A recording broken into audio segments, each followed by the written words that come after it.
Basic mixing methods in baking. So, una, nag-prepare muna tayo ng mga tools, ingredients, and equipment.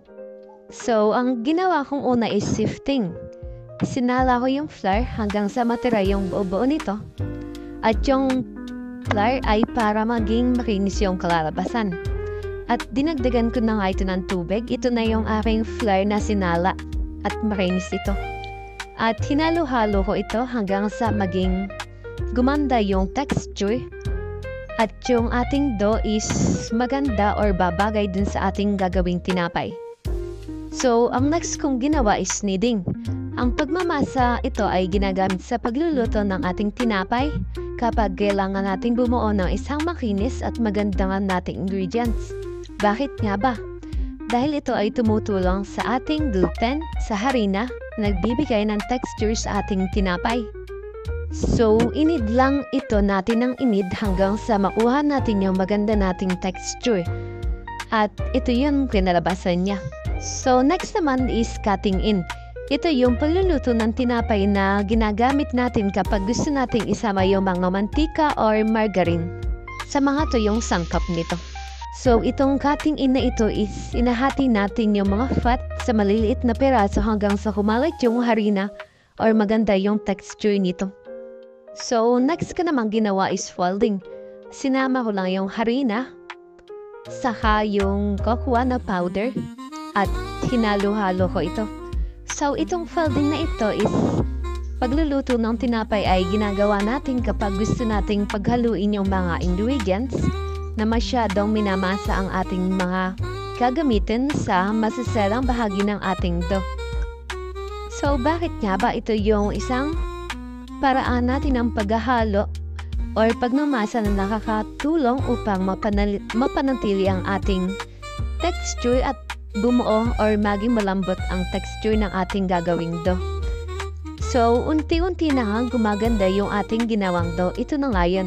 Finold lang natin ng finold hanggang yung ating gluten structure is para mawala yung hangin sa ating mga ingredients.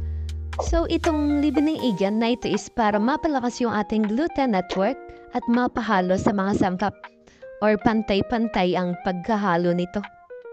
So, ang next kong ginawa is cut and fold. Ito yung technique sa pagluluto ng tinapay para sama-sama yung mga ingredients at mas lalong paghalu-haluin ito para gumanda yung structure.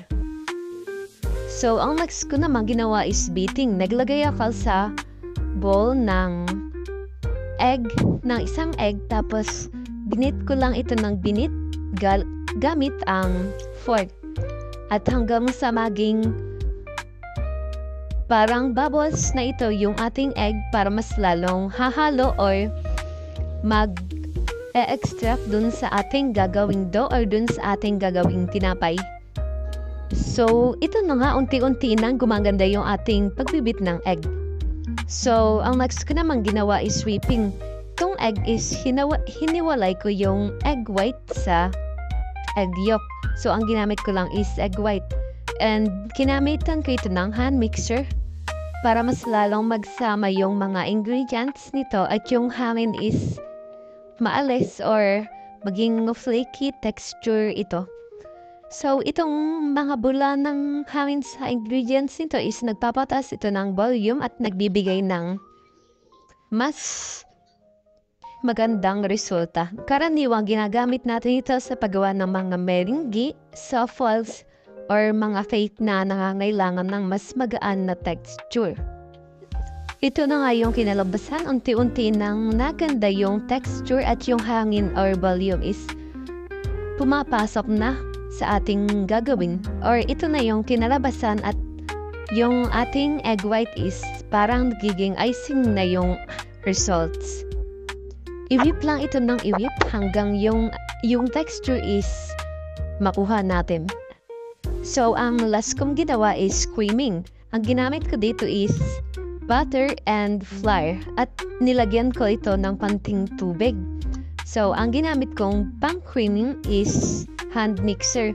So, need natin itong recipe or ingredients na to kapag magluluto tayo ng pastry or tinapay. Ito is yung ating shortening. So, itong butter na to or shortening na to is nagre-result ito ng malambot at mas magaan na ating product tulad ng mga cake or cookies. So, hindi ito karaniwang ginagamit sa lahat ng uri ng ating tinapay. Ngunit, madalas itong ginagamit sa mga recipe na nangangailangan ng mas magaan at mas malambot na result. So, ito halu-haluin lang natin gamit ang ating hand mixer. At itong harina and butter is pinagsama natin at mamaya is maganda na yung kalalabasan nito. So, halu-haluin lang natin hanggang sa makuha natin yung ating texture. So, nilagyan natin or dinagdagan natin ng konting tubig hanggang sa maganda yung texture na gagawin natin. So, itong creaming na ito is, ang paggilos nito, yung cream na ito is nagpapasok siya ng hangin sa pinaghalong butter at asukal na lumilikha siya ng isang aerated na base para sa isa pang mga ingredients. At ito na nga yung ating kinalabasan ng ating creaming. So, wag tayong mauumay na paghalu-haluin lang natin ito hanggang sa matapos na.